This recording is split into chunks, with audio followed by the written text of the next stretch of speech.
കേരള രാഷ്ട്രീയത്തിൽ ഉറ്റുനോക്കപ്പെട്ടിരുന്ന പാലാ നഗരസഭയിലെ ഭരണസഖ്യം പൂർണ്ണമായും തകർത്തിരിക്കുകയാണ്. നഗരസഭ ഭരിക്കുന്ന UDF സ്വതന്ത്ര കൂട്ടായ്മയിൽ നിന്നും സ്വതന്ത്രർക്കുള്ള പിന്തുണ കോൺഗ്രസ് ഔദ്യോഗികമായി പിൻവലിച്ചു.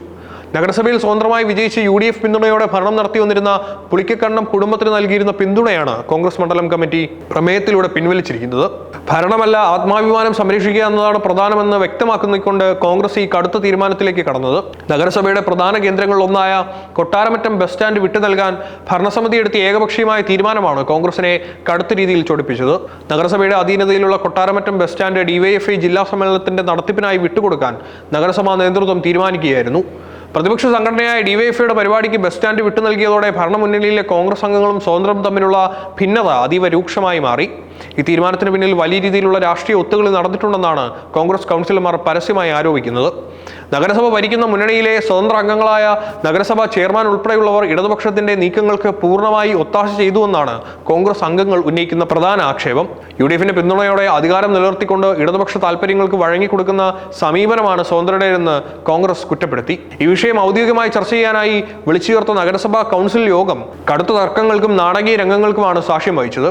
യോഗത്തിൽ കൊട്ടാരമറ്റം ബസ് സ്റ്റാൻഡ് വിഷയത്തെ ചൊല്ലി കോൺഗ്രസ് അംഗങ്ങൾ കടുത്ത രീതിയിൽ പ്രതിഷേധം അറിയിച്ചു. കൂടാതെ സ്വതന്ത്ര അംഗങ്ങളുടെ നിലപാടുകളെ അവർ ചോദ്യം ചെയ്യുകയും ചെയ്തു.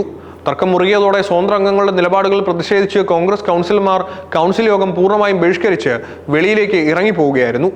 ഈ സംഭവത്തോടെ പുളിക്കക്കണ്ടം കുടുംബത്തിന്റെ നേതൃത്വത്തിലുള്ള സ്വതന്ത്ര കൂട്ടായ്മയായി ഇനി ഭരണത്തിൽ ഒരു കാരണവശാലും മുന്നോട്ട് പോകാൻ യോജിപ്പില്ലെന്ന് കോൺഗ്രസ് അംഗങ്ങൾ പരസ്യമായി പ്രഖ്യാപിക്കുകയും ചെയ്തു.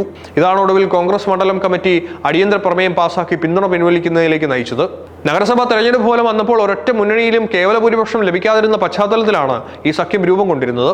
പുളിക്കക്കണ്ടം കുടുംബത്തിന്റെ പിന്തുണയോടെയായിരുന്നു UDFയുടെ അധികാരം പിടിച്ചത്. സ്വതന്ത്ര സ്ഥാനാർത്ഥിയായി മത്സരിച്ച് വിജയിച്ച ബിന്ദു പുളിക്കക്കണ്ടം, മകൾ ദിയ ബിനു പുളിക്കക്കണ്ടം, ബിനുവിന്റെ സഹോദരൻ ബിജു എന്നിവരെയാണ് UDF പിന്തുണ പ്രഖ്യാപിച്ചിരുന്നത്. ഈ ധാരണയുടെ അടിസ്ഥാനത്തിലാണ് ആദ്യ ടൈമിൽ ചെയർപേഴ്സൺ സ്ഥാനം ദിയ പുളിക്കക്കണ്ടത്തിന് നൽകിയത്. പുളിക്കക്കണ്ടം കുടുംബത്തിന്റെ 3 അംഗങ്ങളുടെയും കോൺഗ്രസ് വിമതയായിരുന്ന മായ രാഹുലിന്റെയും പിന്തുണ ലഭിച്ചതോടെയാണ് UDFന്റെ അംഗബലം 14 ഉയരുകയും അവർ ഭരണം പിടിക്കുകയും ചെയ്തത്. എന്നാൽ കോൺഗ്രസ് പിന്തുണ പിൻവലിച്ചതോടെ ഭരണം പൂർണ്ണമായി പ്രതിസന്ധിയിലായിരിക്കുകയാണ്.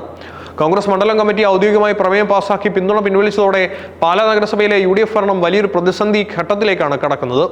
കോൺഗ്രസ് പിന്മാറിയ സാഹചര്യത്തിൽ പുളിക്കക്കണ്ടം കുടുംബത്തിന്റെ നേതൃത്വത്തിലുള്ള ഭരണസമിതി രാജിവെക്കേണ്ടി വരുമോ അതോ LDF പിന്തുണയോടെ പുതിയൊരു രാഷ്ട്രീയ സമവാക്യം പാലായിൽ രൂപപ്പെടുമോ എന്ന് നമുക്ക് വരും ദിവസങ്ങളിൽ കണ്ടറിയണം.